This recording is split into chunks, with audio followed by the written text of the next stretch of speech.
आज विशेष सत्कार शासनाचे जे पुरस्कार प्राप्त शेतकरी इथं आहेत त्यांचा सत्काराचा कार्यक्रम आज कृषी विज्ञान मंडळात ठेवलेला आहे.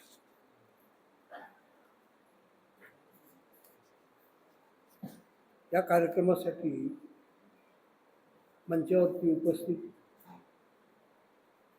जॉईंट डायरेक्टर वानखेडे साहेब, रेशीम शेतीवर ज्यांनी व्याख्यान दिलं ते मोहिते साहेब आणि घाटगे साहेब, उपस्थित पुरस्कार प्राप्त शेतकरी आणि कृषी विज्ञान मंडळाचे सदस्य,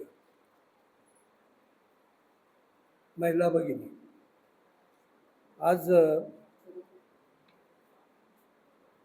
ज्यांचे सत्कार झाले त्याच्यात दोन व्यक्ती ज्या आहेत, एक अभय कुमार आणि रामदासजी शिंदे, जयकिशन रामदासजी शिंदे. आज एक उत्तम लेख ॲग्रोवनला तुमच्या विचाराला अनुरूप आलेला आहे. डॉक्टर कौसडीकरांचा लेख आहे. म्हणजे तुम्ही जे प्रत्यक्ष काम करतात त्याला जोडूनच तो लेख मी आज वाचला. त्याच्यामध्ये प्रामुख्यानं मातीची धूप एका हेक्टरमधून म्हणजे 2.5 एकरात दरवर्षी 5 ट्रॅक्टर भरून माती वाहून जाते, ही चिंता त्याच्यात व्यक्त केलेली प्रमुख आहे. आणि मग ती माती वाहून जाताना ती नुसतीच जात नाही, बरंच काही घेऊन जाते आणि त्याच्यामुळे शेतीची अवस्था बिघडली. त्याच्यावर काम करणारे 2 शेतकरी ज्यांचा शासनाने सत्कार केला आणि कृषी विज्ञान केंद्राला सुद्धा सत्कार करण्याची संधी मिळाली, त्याबद्दल तुमच्याप्रती आभार व्यक्त करतो आणि या विषयाच्या संदर्भात प्रसंगी तुमच्या मार्गदर्शनाची अपेक्षा करतो. आखाडे साहेबांचे दुसरे शेतीनिष्ठ शेतकरी जे आहेत ते प्रामुख्यानं कंट्रोल फार्मिंगवरती काम करतात आणि नर्सरी असे 2 महत्त्वाचे उपक्रम ते राबवतात. कंट्रोल फार्मिंग कदाचित भविष्यातली फार मोठी गरज होण्याची शक्यता नाकारता येत नाही. कदाचित वाढत्या तापमानाबरोबर उघड्यावरची शेती होईल का नाही अशी एक मोठी शंका निर्माण होते. कारण तापमान यावर्षी जे आपण वर चढलेलं पाहिलं ते विचार करण्यासारखं आहे. आणि शेडनेटमध्ये ते भाजीपाल्याची शेती प्रामुख्यानं ते रोपं करतात, पण शेतीमध्ये जर कन्व्हर्जन झालं तर तो जास्त होतो. रोपामध्ये कसं असतं की पैसे जास्त होतात, शेडनेट मेंटेन होतं, पण कमर्शियलमध्ये शेडनेटमध्ये शेती करणाऱ्याची संख्या तुलनेने कमी आहे. ती फार वाढण्याची गरज आहे असं मला वाटतं. रंजनाताई, आता हॉलमध्ये पाहिलं तर हा इकडं महिलांचा कोपरा फार छोटा आहे. आम्हाला याच्यात अजून यश आलेलं नाही. आता ते यश कसं प्राप्त करता येईल त्याच्याबद्दल तुम्ही मार्गदर्शन करा. कारण आत्ता शासनाने महिला शेतकरी असं तुमचं नामकरण करून टाकलं. म्हणजे आता इथून पुढं आम्हा शेतकऱ्यांसारखा तुम्ही सुद्धा योजनेच्या दारामध्ये आता उभ्या राहणार. सगळ्या योजनांचे अनुदानाचे लाभ तुम्हाला आता प्राप्त होतील असं साधारणपणे चित्र तरी दिसतंय. म्हणजे आता तुम्ही आमच्याबरोबर स्पर्धा करणार, म्हणजे हॉल आमच्यापेक्षा तुम्ही भरवला पाहिजे अशी परिस्थिती निर्माण झाली पाहिजे. या नवीन संकल्पनेतून तुम्हाला पुरस्कार मिळाला, तुमचं पण खूप खूप अभिनंदन. तुम्ही कुक्कुटपालनवरती काम करता आणि विविध फळ पिकांवरती पण आहे. तर विशेषतः कुक्कुटपालनमध्ये तुमचं मार्गदर्शन कधीतरी महिलांसाठी ठेवावं असं मी स्वतःने सांगतो. कारण तुमचे त्याच्यातले काही सकारात्मक अनुभव असतील तर ते महिलांना ऐकायला मिळतील, त्याच्यातून आपल्याला काही नवा विचार पुढे नेता येईल. उगले साहेबांनी सेंद्रिय भाजीवरती भाषण केलं. आणि ते फार विस्तारानेही मांडले त्यांनी. सेंद्रिय शेतीबद्दल बऱ्याच शंका कुशंका शेतकऱ्यांच्या मनामध्ये आहेत, पण त्यांनी प्रत्यक्षात काम केलेले आहे, त्यांनी काही यश संपादन केलेलं आहे आणि शासन त्यांचा पुरस्कार पण करत आहे. खरं म्हणजे याच्यावरती आपण विस्तारानं अजून पुन्हा त्यांना समजून घेणं आणि त्यांचे प्रात्यक्षिक पाहणं हे मला वाटतं महत्त्वाचं ठरेल असं वाटतं मला. प्रल्हादजी येळेकर, तुम्ही ते पॅकिंग जे केलं, उत्तम पॅकिंग केलं. तुमचं जांभूळ भाव खायला लागलं आहे, 250 रुपयाचा भाव तुम्हाला मिळतो. म्हणजे कधी नव्हे ते त्या जांभळाला असं ऐश्वर प्राप्त झालं. नाही तर जांभळाला कुठं असं ऐश्वर होतं. जांभळं ओळायचे, पडलेले खायचे, एवढंच फक्त लोकांना माहिती.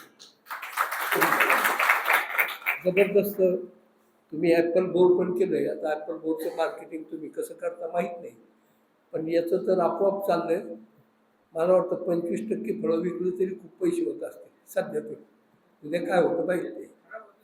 हां, पण एक गोष्ट प्रामुख्यानं, ज्या ज्या गोष्टीला शेतकऱ्यांनी एक गोष्ट ध्यानात ठेवायची, ज्या ज्या गोष्टीला हात लावावा लागणार आहे, हात, त्या त्या गोष्टीचे भाव कायम चढे राहणार आहे, कायम चढे राहणार. मोगरा फुलाची शेती करा, ती 50 रुपये किलोपासून 1400 रुपये किलोपर्यंत भाव देते, कारण प्रत्येक कळी तोडावी लागते. म्हणून इथून पुढं ज्या ज्या गोष्टीला हात लागतील ते भाव चढे राहतील असं वाटतं. आणि म्हणून तुम्हा सर्व शेतकऱ्यांचं विशेष कौतुक केलं पाहिजे, तुमचं अभिनंदनही केलं पाहिजे.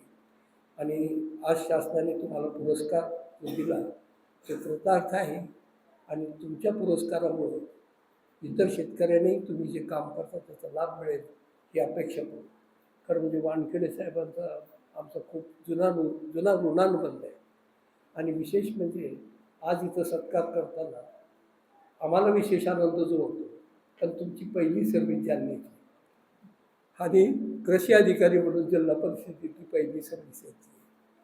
आणि ते कायम जसा त्यांचा प्रवास नाशिक म्हणा, वनामती असा प्रवास होत गेला, कायम शेतकऱ्याच्या कायम संपर्कात राहणारी ती व्यक्ती आहे. खरं म्हणजे त्या पुरस्काराचं नावच आहे कृषी सेवा रत्न. म्हणजे पुरस्काराचं नाव जसं भारी तसंच त्यांचं काम पण भारी, असं माझं स्वतःचं मत आहे. असं उत्तम काम त्यांनी केलं आणि त्यांचा पुरस्कार होत असताना आम्हालाही विशेष आनंद झाला. आपल्या सर्वांसोबत मी त्यांचा पण विशेष आभारी आहे की त्यांनी आम्हाला ही पुरस्कार देण्याच्या संदर्भामध्ये संधी प्राप्त करून. खरं म्हणजे आज जे व्याख्यान झालं ते व्याख्यान आणि ते पीक माझ्या फार आवडीचं आहे. आणि मोहिते साहेब अशी व्यक्ती आहे की एखाद्याला करायचं नसलं तरी ते करायला लावणार, अशा पद्धतीचे ते आहे. घाटगे साहेबांनी सुद्धा त्यांचं प्रेझेंटेशन केलं आणि ते शेती सेरिकल्चरच्या संदर्भात आहे. खरं म्हणजे रेशीम शेती आता जे काही आता दुष्काळाचं सावट आणि पावसाबद्दल बोलले जातं हवामानाच्या अंदाजात, तर हवामानाच्या परिस्थितीला भक्कम तोंड देणारी रेशीमची शेती आहे. कारण एका वर्षामध्ये कापसाचे 2 पिकं होतात का? म्हणजे एका वर्षात तुरीचे 2 होतात का? 2 पिकं होणारी मका आहे, 2 पिकं होणारं सोयाबीन आहे, 2 पिकं होणारं सूर्यफूल आहे. अजून कोणतं असेल तर तुम्ही मला सांगा. म्हणजे एवढेच पिकं 2च्या पुढं एकाच्या पुढं होतात, बाकीची पिकं होत नाही. रेशीम असं पीक आहे एका वर्षामध्ये त्याचे 3 ते 4 पिकं होऊ शकतात. म्हणजे एक फसलं दुसरं तिसरं कोणतं तरी सापडणार, असं उत्तम पीक. आणि त्या पिकावरती त्यांचं भाष्य ऐकण्यासारखं असतं. खरं म्हणजे आता रेशीम बऱ्यापैकी नगदी पिकाला क्रॉस करते. म्हणजे एका एकरातून किती रुपये सांगायचे मोहिते साहेब? 2.5 लाख रुपये सांगायचे. 2.5 लाख, 3.5 लाख मी कमी सांगतो. म्हणजे काही शेतकऱ्यांनी अपवादात्मक 3.5 लाखापर्यंत सुद्धा उत्पन्न काढलेलं आहे. कारण एकदा त्याच्यात कामाला लागलं की उत्पन्न वाढवायचं हे त्याच्या वैयक्तिक हातात राहतं. पण दुर्दैवानं बीडचा पहिला नंबर मराठवाड्यातला आपल्याला अजून तोडता आलेला नाही. जालन्याला संधी आहे, कारण नंबर 2ला आपणच आहोत. आपल्यात आणि औरंगाबादमध्ये स्पर्धा आहे, पण आपल्याला संधी आहे. आपण ते क्रॉस करू शकतो, आपण बीडला मागे टाकू शकतो. पण तुम्हा सर्व पुरुष मंडळींनी रेशीम शेतीचा सगळा उद्योग महिलांच्या हातात दिला पाहिजे. महिलांच्या हातात दिला तरच तो वाढेल. तुम्ही नाही वाढवू शकत, कारण रेशीम शेतीमध्ये संगोपन हा शब्द आहे. आणि संगोपन, बाळाचं संगोपन कोण करतं? महिला करतात. तुम्ही 1 घंटाभर सुद्धा मूल सांभाळू शकणार नाही. आणि रेशीम शेतीमध्ये संगोपन शब्द आहे. मग संगोपन शब्द जर असेल तर तो तुम्ही करून शेती वाढणार नाही. तो यांच्याकडे दिला पाहिजे, तर ती शेती वाढू शकेल, अन्यथा ती वाढणार नाही. खरं म्हणजे रेशीम शेतीमध्ये आता योगायोगाने आपल्याला जी संधी मिळाली, त्या संधीमध्ये रेशीम शेतीच्या माध्यमातून पैठणी 90 दिवसाचं एक प्रशिक्षण पहिलं घेतलं. आणि 90 दिवसाच्या प्रशिक्षणामध्ये प्रत्येक महिलांनी दोघींनी मिळून एक अशी रेशीमची साडी तयार केली. आणि ती साडी तयार होताना त्यांच्या चेहऱ्यावरचा आनंद पाहण्यासारखा होता, कारण साडीच्या निर्मितीचा आनंद त्यांच्या चेहऱ्यावर दिसत होता. 90 दिवसाचं प्रशिक्षण, एकही दिवस न चुकता, कुठलाही भत्ता न मागता, हा शब्द तुम्ही ध्यानात ठेवण्याची आवश्यकता आहे. म्हणजे कुठलाही स्टायफंड न घेता परिपूर्ण केलं, हे अत्यंत कौतुकाचं आहे. आणि आमचं असं मत आहे की आम्हाला बरेच दिवस पैठणी महिलांना, शेतकरी महिलांना शिकवायचा विचार डोक्यात होता, पण आम्हाला ती यंत्रसामुग्री घ्यायला पैशाची मेळ जोड करता आला नाही. शासनाच्या योजनेतून तो मेळ बसला. आता आपल्याकडं 36 माग आहे आणि 36 मागावरती पहिल्या बॅचची ट्रेनिंग झाली. आता ते ट्रेनिंग होत असताना येवल्याचे कापसे, त्यांना इथं बोलवलं होतं. कापसे म्हणजे पैठणी विक्रीचा मोठा विक्रम आहे त्यांचा. तर त्यांना आम्ही इथं समारोपाच्या कार्यक्रमात बोलवलं होतं. जिल्हाधिकारी पण इथं होते. तर त्यांनी जी एक गोष्ट सांगितली ती मात्र तुम्ही सगळ्यांनी लक्षात ठेवा, महिलांनी सुद्धा. साड्यांची, पैठणीच्या साड्यांची जेवढी गरज आज बाजारात आहे, त्याच्या फक्त 2% उत्पादन होतं, हे लक्षात घ्या. 98% गॅप आहे. म्हणजे पैठणीला किती परिस्थिती अनुकूल आहे तुम्ही पहा, आणि त्याच्यावरती विचार करा. ग्रामीण भागातल्या शेतकऱ्याची शेती हवामानामुळं अडचणीत येऊ लागली. त्या शेतीला जर आधार द्यायचा असेल तर प्रत्येक महिलेला आपल्या घरात माग ठेवला पाहिजे. शेती बुडाली तरी सुद्धा संसार तारून नेण्याची क्षमता त्या पैठणीच्या भागामध्ये आहे. एवढी ताकद त्याच्यात आहे. आता ते किती पैसे कमवू शकतात? एकदा शिकल्यानंतर गती हळूहळू येते. म्हणजे येवल्याच्या भागातल्या महिला जी साडी 1 ते 1.5 दिवसात करतात, ती साडी आता आपल्या 90 दिवसाचं ट्रेनिंग ज्यांनी घेतलं त्यांना 6 दिवस लागतात. याचा अर्थ त्यांना ते जमणार नाही अशातला भाग नाही. आता त्या गाडीचा चालवायला शिकल्या, आता ती उत्तम गाडी त्यांना चालवायची, तर प्रॅक्टिसमधून होऊन जाईल. त्यासुद्धा एका दिवसात पैठणी तयार करते. पैठणी तयार करताना किमान महिन्यातून 25,000 रुपये ते 50,000च्या पुढे पैसे त्या कमवू शकतात महिन्याला. पण येवल्याच्या महिला आपल्यासारख्या सुट्ट्या करत नाही. त्यांनी सांगितलं की आमची महिला 27 दिवस मागावर असते. आपल्याकडे तर बारसं आहे, वाढदिवस आहे, साखरपुडा आहे, तिळा आहे, कुंकू आहे, सगळ्यात भानगडी आपल्या मागे.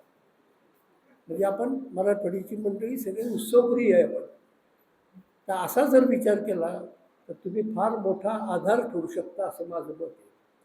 आता तुम्हाला शेतकऱ्यांनी, आपलं सरकारने शेतकरी महिला म्हणून तुम्हाला आता नवीन ओळख दिली.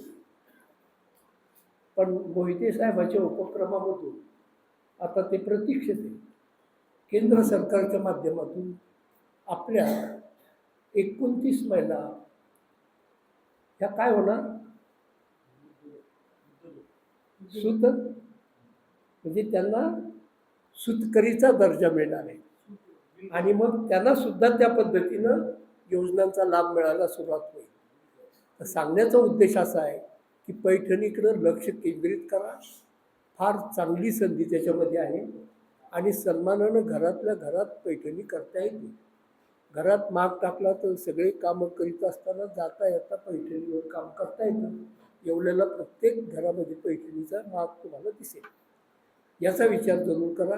पुरुष मंडळींनी अवश्य करा, कारण आपण काही कष्ट न करता असा पैसा येणार असेल तर आपल्याला आवडणार आहे.